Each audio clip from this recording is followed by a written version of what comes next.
employment, right? When it comes to online workers.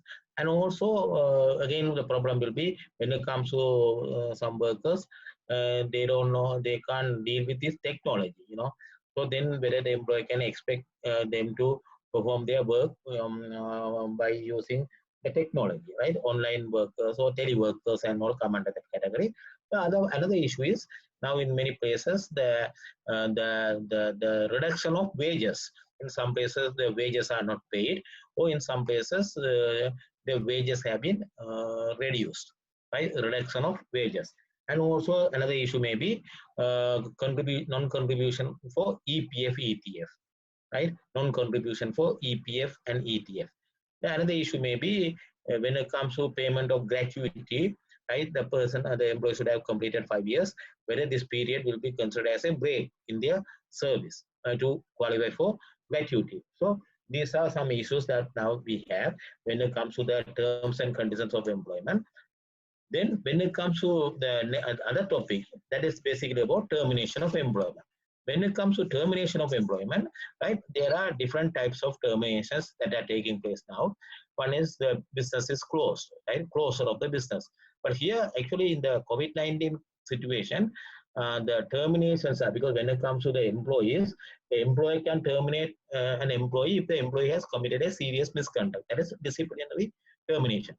Now we have terminations not for disciplinary reasons, non-disciplinary terminations, closure of the business. So the employment of the workers get terminated. And also retrenchment, terminating the employment of the workers who are redundant in the workplace, that means who are excess in the workplace, or layoff, temporary suspension of the employment.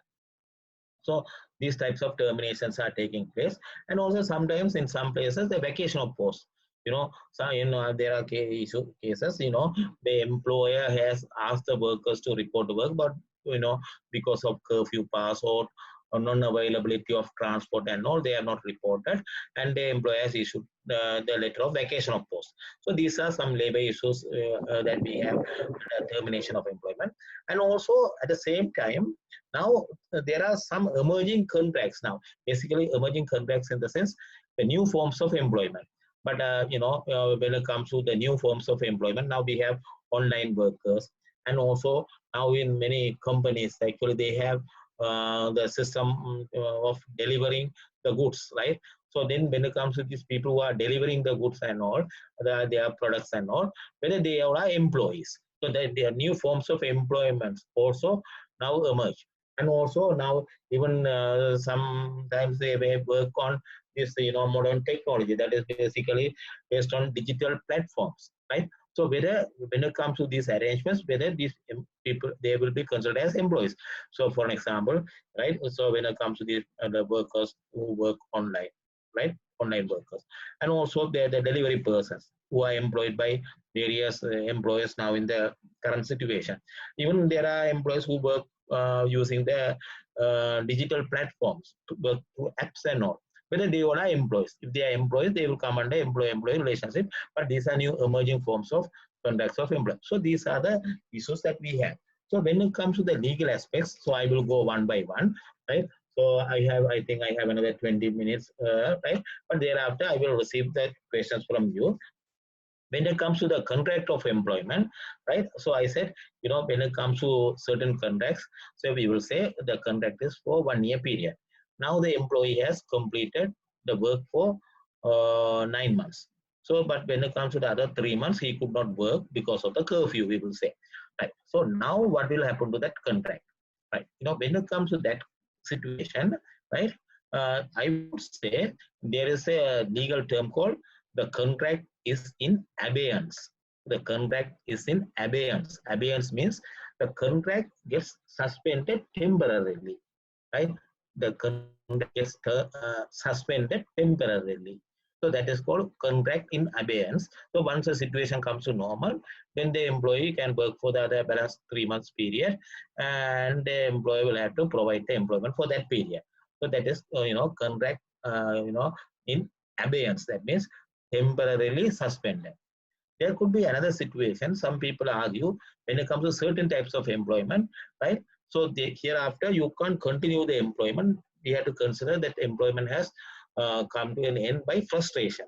Frustration means, the contract gets terminated for the reason that is beyond the control of the two parties. The employer is not at fault, the employee is not at fault, but something that has happened beyond the control of the two parties that had made the contract to get frustrated, get terminated. But normally frustration is not part of our legal system because we follow the Roman Dutch law principle. But anyway, some people say the supervening impossibility has terminated the contract, right? So the other one is actually when it comes to the probationers, right? Now what happens is in many places, the employers terminate the probationers because when they find that they have too many workers, they terminate the services of the probationers. But generally, I would say when it comes to the probationers, if the probationers have not performed their work to the expectation of the employers, that means unsatisfactory performance of their work, right? Or in incompetence of the probationers, then the employer can terminate their services because the employer is not satisfied with their performance. But if the probationer has satisfactorily completed the probationary period, if the probationer has performed the work for the expectation of the employer, then the employer can't simply terminate the services of the probation because the probationers also have job security. And also, if the probation has satisfactorily completed the probationary period, but here the employer terminates the probationer because he wants to reduce the workers. In that situation, the termination will not come under probationary employment and termination of probationers, but that will come under the law which is called the Termination Act. So we have a law called Termination Act. If the under the Termination Act, if a workman has worked for a period more than 180 days, then he comes under the Termination Act. So then if he comes under the Termination Act, when it comes to the probationers, if the termination is for the reason that the employer is not satisfied with his performance, yes, the employer can terminate based on the probation principles. But if the probationer has satisfactorily completed the probationary period, and also the probationer has worked for the period of more than 180 days, then the employer can simply terminate the probationer because the employer has the probationer has even though he is a probationer, he has job security under the Termination Act. Right? The Termination Act applies to the employees in the private sector where there are 15 or more workers, and also the workers who have worked for more than 180 days. So then the probationers have protection under the law. And also when it comes to the terms and conditions of employment, now we have some issues. Basically, when it comes to the wages, right? When it comes to the wages, we have mainly two laws. One is the Wages Board Ordinance. Other one is the Shop and Office Employees Act. The Shop and Office Employees Act applies to the employees in the shops and offices. The Wages Board Ordinance applies to the workers who are not coming under the shops and offices, but to the workers for whom the wages boards have been established. So now in Sri Lanka, we have about 44 wages boards established under the Wages Board Ordinance. So when it comes to these two laws, there are provisions with regard to deduction of wages or remuneration. For example, when it comes to the Wages Board Ordinance, right? I think there are lawyers also maybe the listening to this program, right? Section 2 of the Wages Board Ordinance says when it comes to the employer can go for deductions, right? Authorized deductions. The law says what are the deductions that are permitted by law, right? That is in section 2 of the Wages Board Ordinance, right? Then again, the law says under the Wages Board Ordinance, the employer can deduct maximum 50% of the wages with the consent of the workman. But when it comes to certain trades, gazetted by the minister, then the employer can go for the deduction of 75% of the wages, but only for those trades, gazetted. But for other trades, up to 50% with the consent of the workers. Again, it is permit. The law says then the deductions could be made with regard to the authorized deductions only, right? So that is in the Wages Board Ordinance. When it comes to the Shop and Office Employees Act, there section 19 says again, when it comes to the remuneration, right, the employer can go for authorized deductions with the consent of the workman, Again, the deductions should not exceed more than 60% of the remuneration. But when it comes to the current situation, now the present crisis situation, now we are not talking about deductions, right? We are talking about reductions. There's a difference between the two. But the law permits deductions.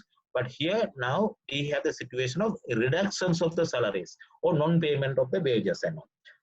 So this is an issue now.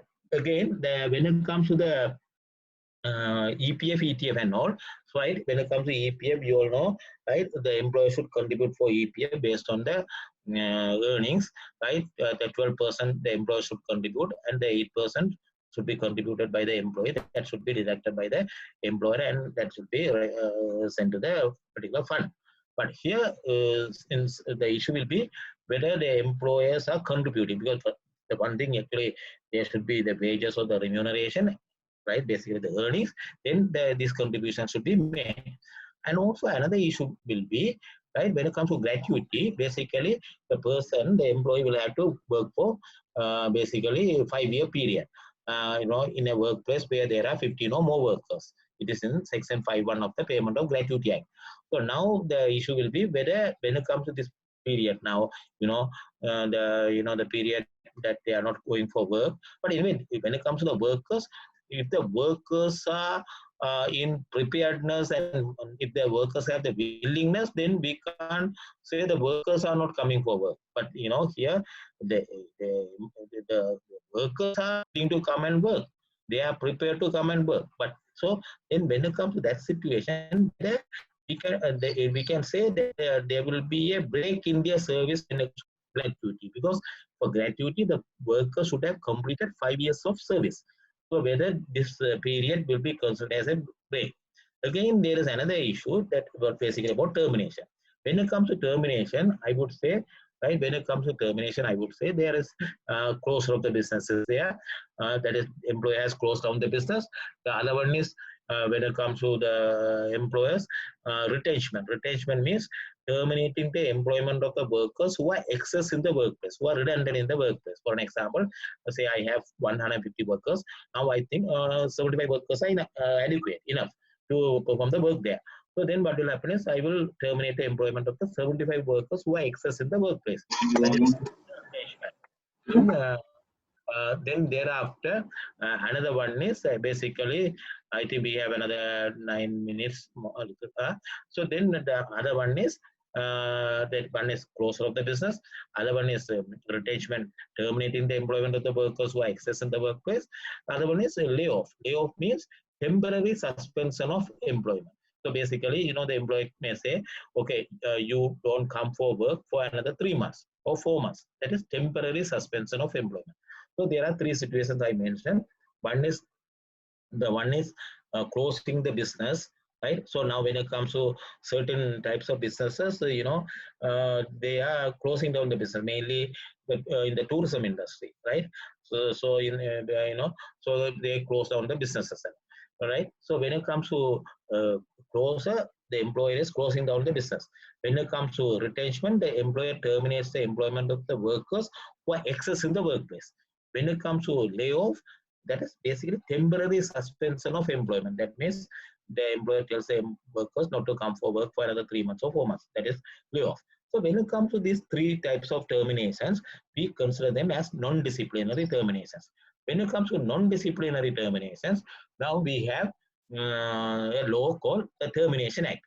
So under the Termination Act, basically under the Termination Act, that law has been passed in 1971, the employer should obtain the written consent of the employees or the prior written approval of the commissioner.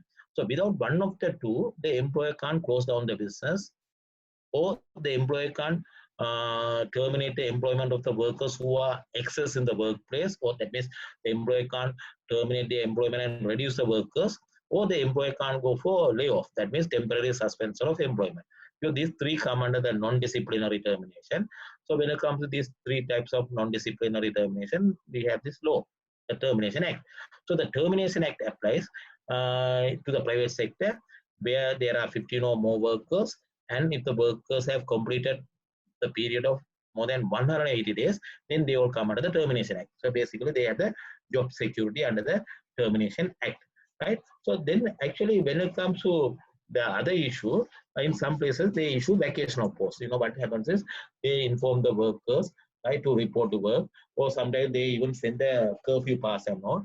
Sometimes they don't send the curfew pass, and sometimes the workers are unable to report to work. So then what they do is they simply issue the vacational post. Normally, when it comes to vacational post, the employer can simply issue the vacational post.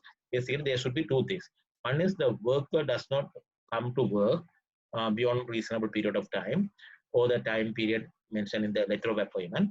The other one is the employer, the worker, does not have the intention to report to work. That means the worker should have the intention to abandon the employer. Then only the employer can issue the vacational post. Otherwise, he can't go for vacational post. Then the other issue is now when it comes to the present situation, now there we find various types of new forms of employments. Employments in the sense, now we have online workers, and also now we have the people who deliver the goods, through various, delivery systems and all. And also even the other forms of employments are also emerging, like, working on digital platforms.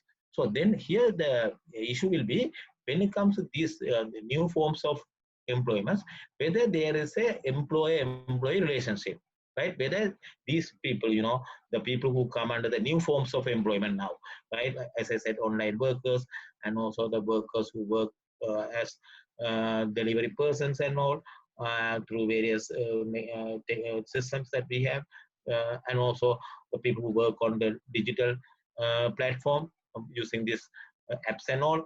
Right. So now, actually, when you have time, you can go to the internet and get a case called Uber London Limited. When it comes to that case, the issue was whether the Uber taxi drivers were employees or not. And also, in that case, it was an issue in UK. Right? Basically, the Court of Appeal of England and Wales has decided that taxi drivers were employees, even though they worked on this digital technology using the apps. But similar decision has been given about 2 months ago in March 2020 in France also. So you can find those judgments. So the new forms of employments also emerge now.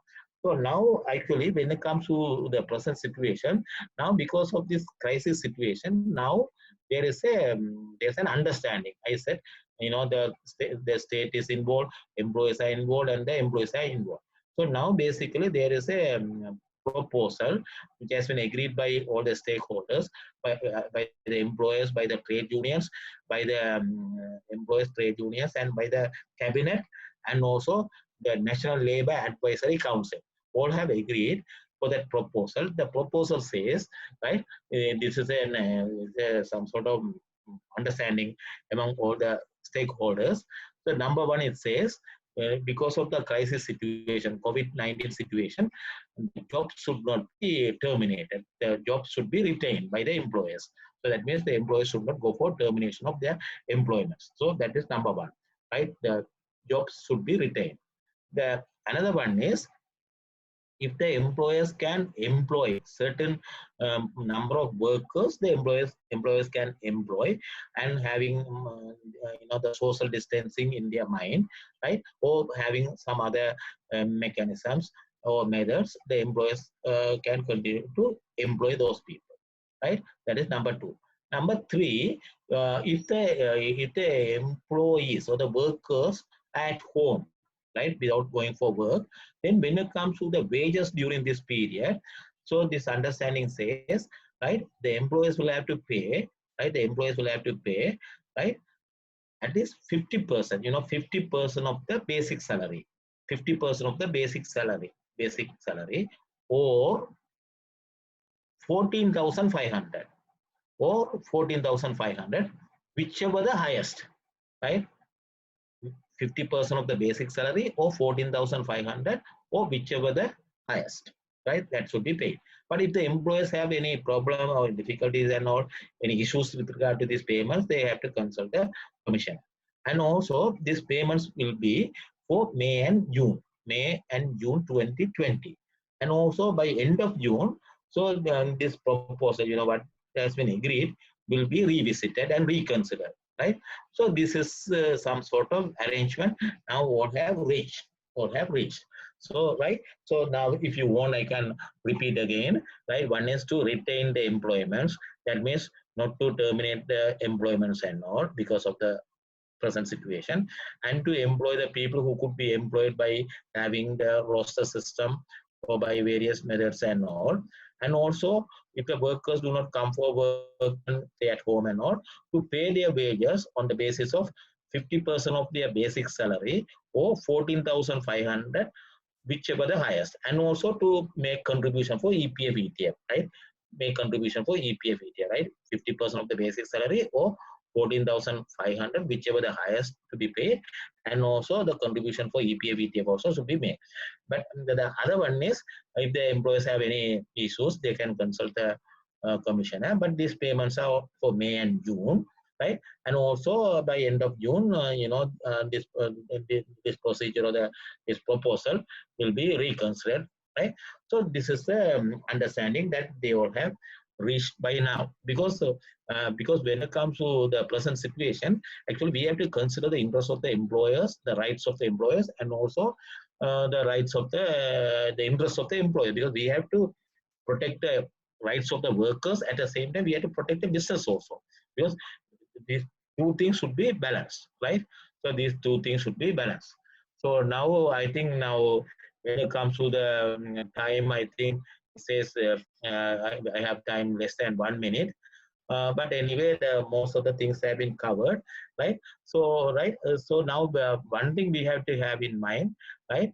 When it comes to the present situation in Sri Lanka now, but in many countries, what they have done is they have parliament and the parliaments are in sessions. So what they have done is they have gone for some special legislation, or they have suspended some labor laws and all that we can't do in the present situation, because